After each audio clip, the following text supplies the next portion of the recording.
P T I کو جو سب سے پہلے ایک ناانصافی اس کے ساتھ ہوئی ہے وہ الیکشن کمیشن آف پاکستان نے کی ہے. اتنی بڑی فورجری سامنے آئی ہے. اب تک تو نیب اور ایف آئی اے کو الیکشن کمیشن کے اندر گھس جانا چاہیے تھا. تو کیا وجہ ہے کہ اتنا زیادہ اوپن ڈسرپشن کیوں ہے پارٹی کے اندر؟ قوم جو ہے وہ جہاد کے لیے تیار بیٹھی ہوئی ہے. قوم کے ساتھ ایک ظلم ہوا ہے. یہ اوپر کے اشرافیہ جس کو میں بدماشیہ کہتا ہوں 18 بلین ڈالر سالانہ مفت برات کھا رہی ہے. جس دن عمران خان نے باہر آنا ہے اس دن ان کی اقتدار کا آخری دن ہوگا.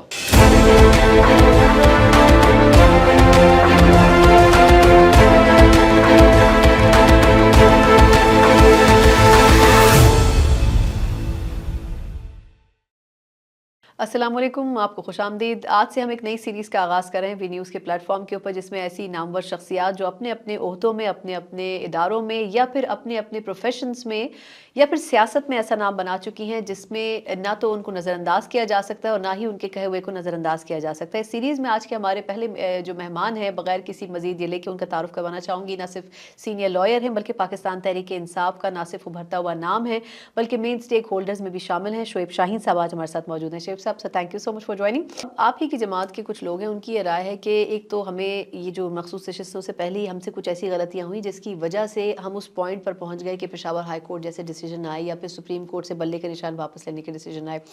یہ بہت سے لوگوں کی رائے ہے، یا کچھ لوگ اب کہہ بھی رہے ہیں اس پر کھل کے کہ ایم ڈبلیو ایم سے اتحاد کرنا اور پھر اس کے بعد ان کو چھوڑ کے پھر سنی اتحاد کونسل کو کے ساتھ چلنا یہ بھی غلط فیصلہ تھا. پھر اس کے بعد ایک اور امپورٹنٹ چیز وہ یہ کہ اس سے پہلے J U I F Sherani group کے ساتھ عمران خان صاحب نے کہا تھا کہ اتحاد ہونا چاہیے، اس کو ریجیکٹ کر کے یا بائی پاس کر کے ہم نے ایم ڈبلیو ایم کو چنا. تو غلطیاں ہم سے ہوئیں اور ان غلطیوں کو ایڈریس کرنا چاہیے اور پارٹی میں دیکھنا چاہیے کہ آخر کس سے یہ غلطیاں ہوئی ہیں، کس کے کہنے پر کی گئی. یہ کنٹروورسی کیوں کریٹ ہوئی؟ دیکھیں، پارٹی سے غلطیاں تو ہوتی ہیں. کون سی پارٹی ہے جو غلطیوں سے ابھر رہا ہے؟ اور غلطیوں کے اوپر ہم ڈسکس بھی کرتے ہیں. میں کل بھی ہماری کور کمیٹی کی میٹنگ تھی، میں نے بھی ڈسکس کیا. ہم کرتے رہتے ہیں. دیکھیں، کچھ غلطیاں ایسی ہوتی ہیں جو انٹینشنل ہوتی ہیں جس کا نقصان بہت زیادہ ہوتا ہے. کچھ غلطیاں ایسی ہوتی ہیں کہ جو ہو جایا کرتی ہیں، جو کسی کے بس میں نہیں ہوتی. لیکن ابھی چونکہ پارٹی ڈسپلن کی خلاف ورزی کرتے ہوئے میں یہ بات کہہ دوں کہ جی فلاں فلاں غلطیاں فلاں فلاں پارٹی عہدیداروں سے ہوئی ہے، انٹل اینڈ انلیس کہ اس میں کوئی انکوائری کر کے ہم پراپر پروسیجر اڈاپٹ کر کے ہم یہ کسی کی ذمہ داری نہ ڈالیں کہ جناب فلاں فلاں بندے کی ذمہ داری تھی جو انہوں نے پارٹی کی اس ڈسپلن کو وائلیٹ کیا. دیکھیں، عمران خان صاحب جیل میں ہیں، کمیونیکیشن گیپ ہے. کمیونیکیشن کا پرابلم یہ ہے کہ کچھ وکلاء کو ملنے کی اجازت ہوتی ہے، بعض اوقات کچھ کو ملنے کی بھی اجازت نہیں ہوتی. وہ کمیونیکیشن آگے تک لیڈرشپ تک نہیں پہنچتی، لیڈرشپ فیصلے کرنے میں ڈیلے کر دیتی ہے. یہ جو پرابلم ہوتے ہیں نا، دیکھیں کور کمیٹی فیصلے کرتی ہے، کور کمیٹی تک خان صاحب کی ایک پیغام نہیں، پہنچا. لیکن یہ انویسٹیگیٹ کیا جائے گا کہ آخر کس کے کہنے پہ ہوا، کیونکہ اس کی ریپرکشنز تو اب تک فیس کر رہی ہے نا پی ٹی آئی. دیکھیں، یہ اس حوالے سے شیرانی گروپ کے ساتھ بھی بات چیت ہوئی تھی، سنی اتحاد کونسل کے حوالے سے بھی بات ہوئی تھی. کس کے کہنے پہ بیک آؤٹ کیا تھا ویسے؟ دیکھیں، میں وہی کہہ رہا ہوں نا کہ اب یہ باتیں تو جب تک انکوائری نہ ہو، جب تک کہ وہ ہماری پارٹی اس کو مناسب سمجھے کہ ہم اپنے ہاں انکوائری کرتے ہیں کہ کس کس کی غلطی ہے، کون کون اس میں ذمہ دار ہے، اور خان صاحب کی اپروول ہوئی تھی کہ نہیں ہوئی تھی، خان صاحب نے کنسنٹ دی تھی کہ نہیں دی تھی. یہ میرا خیال انٹرنل ایشو ہے. اچھا، یہ بھی آپ اس پہ شور نہیں ہے کہ انہوں نے کہا تھا؟ دیکھیں، ایک بات تو کچھ باتیں ایسی ہوتی ہیں کہ جب ہم ڈسکس کرتے ہیں تو وہ اگلی تاریخ تک ڈیولپمنٹ ہو چکی ہوتی ہے. چونکہ جب الیکشن کمیشن نے آپ کو بتایا کہ ہمارے حق میں فیصلہ کیا تھا، ہمارے خلاف فیصلہ کیا تھا، تو پشاور ہائی کورٹ نے ہمارے حق میں وہ اسٹے آرڈر کر دیا تھا، اس لیے چیزیں چینج ہو گئی. پھر دوسری بات یہ ہوتی ہے کہ سپریم کورٹ نے آخری دنوں میں وہ فیصلہ سیٹیسفائڈ کر دیا. تو وہ ٹائمنگز بھی بڑی اہم ہوتی ہیں. وہ ٹائمنگز اگر گزر جائیں تو وہ جو پہلے کے کیے جانے والی باتیں اس کے ساتھ مطابقت نہیں ہو جاتی ہیں. تو اس لیے وہ کئی چیزیں ہوتی ہیں، اس پہ پراپر تھارو کسی ایک شخص کو ذمہ دار قرار دینا وہ مناسب نہیں ہوگا. اس پہ اگر کسی کی ذمہ داری پڑتی ہے تو وہ پھر میرا خیال ہے یہ ذمہ داری ہے پارٹی کی، ہماری کور کمیٹی کی، کہ وہ تھارولی اس کو چیک کرے. اگر اپنی غلطی ہے تو بھی اس کو تسلیم کرے، اور اگر اپنی غلطی نہیں ہے تو کسی ایک شخص کی غلطی ہے تو اس کو پوائنٹ آؤٹ کرے. اچھا، ایک اور مسئلہ بھی درپیش ہے صرف پارٹی میں، وہ یہ کہ آپ کو یاد ہوگا کہ جب چیئرمین بنانے کی بات ہو رہی تھی تو بیرسٹر گوہر جو ہے ان کو ہٹا دیا گیا تھا. علی ظفر صاحب کا نام آیا تھا، لیکن پھر اس کے بعد انہوں نے خود ہی بیک آؤٹ کر لیا تھا. تو یہ بھی ایک رومرز گردش کر رہے ہیں کہ پی ٹی آئی کی ابھی جو ٹیم اس وقت اس کو رن کر رہی ہے اس کے اندر بھی گروپ بندی ہے. ایسا نہیں ہے کہ کسی پولیٹیکل پارٹی میں گروپ بندی نہیں ہوتی، لیکن یہاں پہ بڑی واضح ہے. مطلب کوئی بھی شخص اٹھ کے کسی دوسرے کے بارے میں کامنٹ کر دیتا ہے کہ جی یہ غلط فیصلے کریں، یہ صحیح ڈائریکشن میں نہیں جا رہے ہیں، یہ پارٹی کے والے سے زیادہ دیانتداری سے کام نہیں کر رہے ہیں. تو کیا وجہ ہے کہ اتنا زیادہ اوپن ڈسرپشن کیوں ہے پارٹی کے اندر؟ دیکھیں، ہر پارٹی میں گروپ بندی ہے، ہمارے ہاں بھی ہے، میں بھی یہ کہہ رہی ہوں کہ ہے. لیکن یہ کہنا کہ کوئی بھی بندہ کسی کے بارے میں کمنٹ کر لے اوپنلی اور کھلم کھلا، یہ ڈسپلن کے خلاف ورزی ہے. میرا خیال ہے ہمیں نہیں کرنا چاہیے، اس پہ ہمیں احتیاط کرنی چاہیے. اور اگر کوئی اس پہ انڈسپلن کرتا ہے اور پارٹی اس کے بارے میں کسی قسم کا کوئی فیصلہ نہیں کرتی تو یہ پارٹی کا فیلئر ہوتا ہے، پھر وہ پارٹی کو مضبوط نہیں ہوتی، پارٹی کمزور ہوتی ہے. ٹھیک ہے، ہم سب کوئی فرشتے تو نہیں ہیں نا، کسی کی غلطی بھی ہو سکتی ہے، کوئی غلطی غلط فہمی بھی ہو سکتی ہے. ان دونوں کا علاج یہ ہے کہ جس کے بارے میں کوئی رائے ہے یا جس کو کوئی اعتراض ہے وہ کور کمیٹی میں یا گروپ کے اندر یا اپنے میٹنگ کے اندر بات کرے، اس کو پراپرلی لانچ کرے اور let the party should decide. نہیں، لیکن علی ظفر صاحب آپ کے خیال میں بیک آؤٹ کرنے کی کیا وجہ تھی کہ وہ یہ ریزسٹنس برداشت نہیں کر سکتے تھے؟ نہیں، وہ تو خیر الگ چیز ہے. دیکھیں، سب سے پہلے آپ کو میں بتا دوں، سب سے پہلے عمران خان صاحب نے یہ کہا تھا کہ جس دن ہمارا طے ہوا تھا کہ جی ہمیں اپنی سیٹیں بچانے کے لیے، اپنے سمبل بچانے کے لیے ہمیں نئے الیکشن کی طرف جاتے ہیں. ہم نے یہ فیصلہ کیا تھا کہ ہم اس آرڈر کو چیلنج کریں گے، اس آرڈر کو جو پہلا آرڈر تھا کہ ہمارے الیکشن کمیشن نے آرڈر کیا تھا. لیکن مجھے افسوس سے کہنا پڑتا ہے کہ وہ چیلنج نہیں ہو سکا. کیوں نہیں ہو سکا؟ وہ بہرحال غلطی ہے ہمارے پارٹ پہ، کس حد تک ہے کیا ہے. ہم نے فوری طور پر نئے الیکشن کی طرف چلے گئے. نیا الیکشن جو ہم نے کرایا گو کہ ہماری نظروں میں وہ بالکل درست تھا. تو اس حوالے سے اس سے پہلے کہ ہم گوہر صاحب کا نام آیا، عمران خان صاحب نے حامد خان صاحب کا نام دیا تھا کہ آپ ان سے پوچھ لیں، لیکن انہوں نے چونکہ ریفیوز کیا تھا، معذرت کی تھی، تو اس کے بعد گوہر صاحب کو دیا تھا.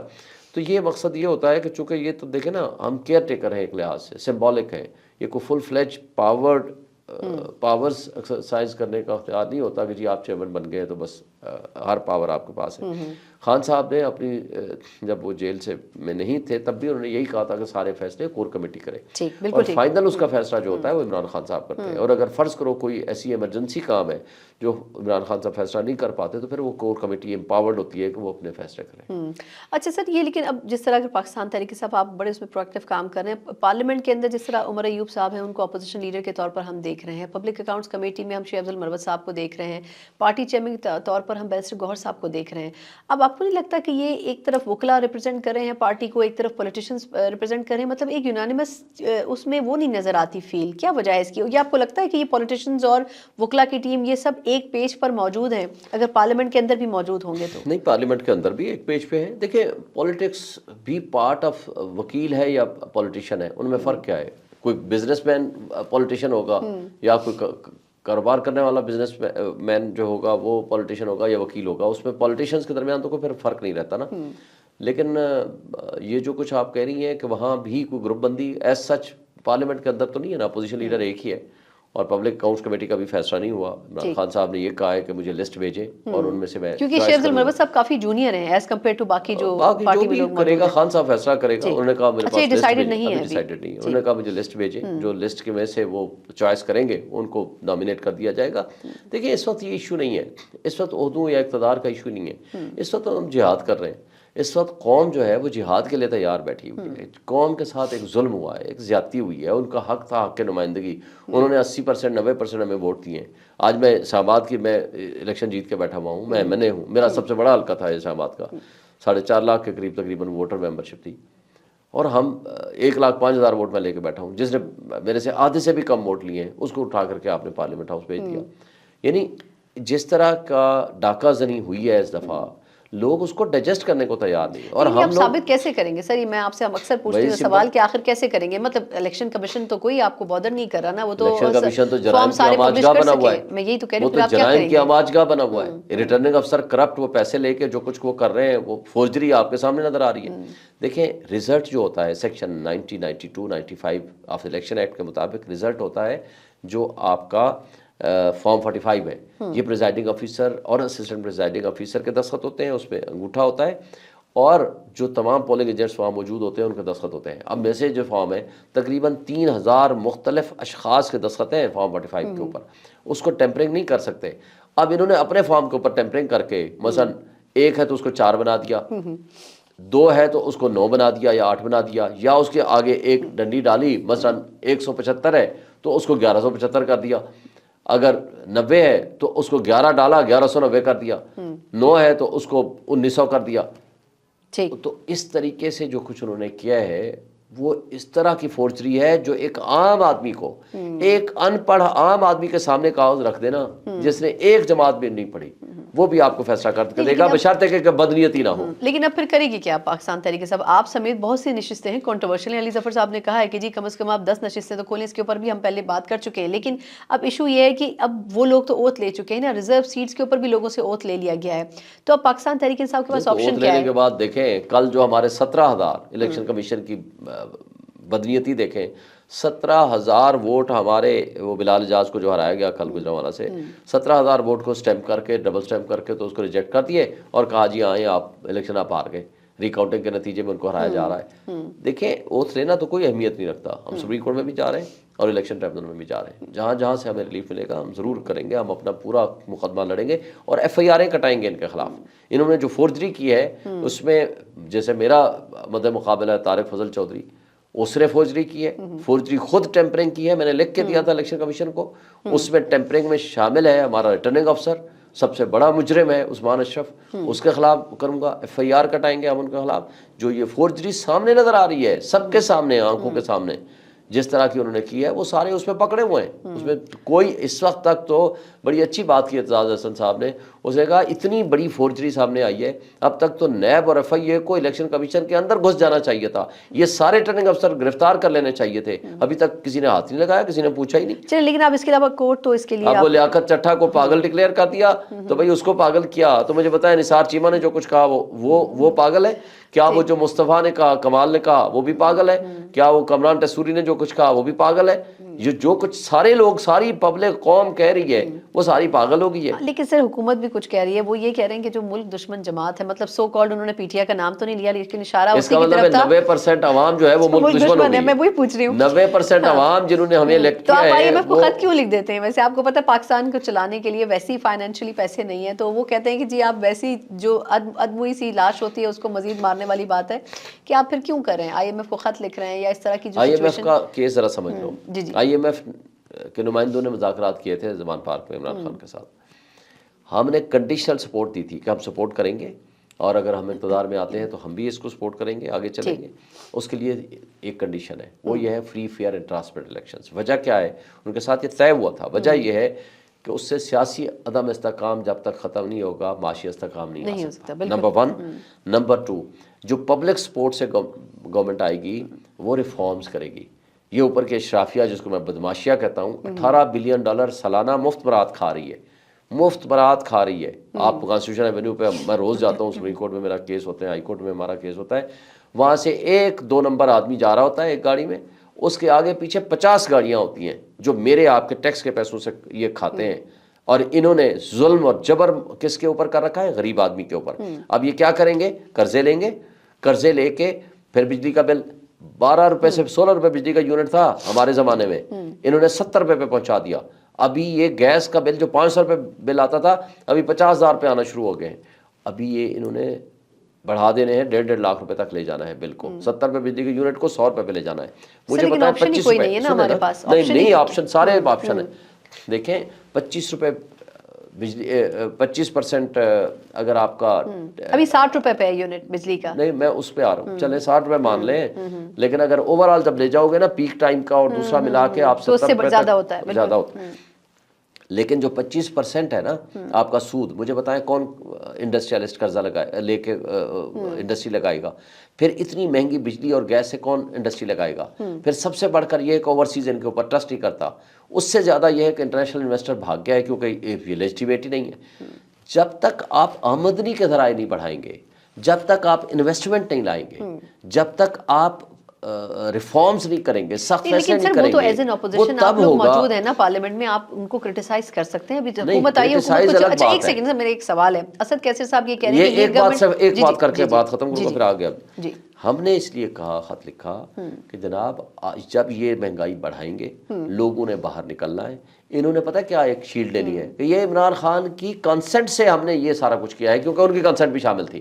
ہم نے اپنی کنسنٹ ودرا کر لی ہے کہ ہم اس کنسنٹ میں شامل نہیں ہیں جو یہ جرم کریں گے. آگے جو لوگوں کے اوپر مظالم ڈھائیں گے نا, کیونکہ اپنی تو عیاشیاں انہوں نے ختم نہیں کرنی. وہ ڈاکو رانی جو بیٹھی ہوئی ہے مریم نواز, آپ نے دیکھا ہے 3.25 ارب روپے چاہیے کہ جی پوشش چینج کرانی ہے کہ صرف اور صرف جناب کلر میچنگ کے لیے.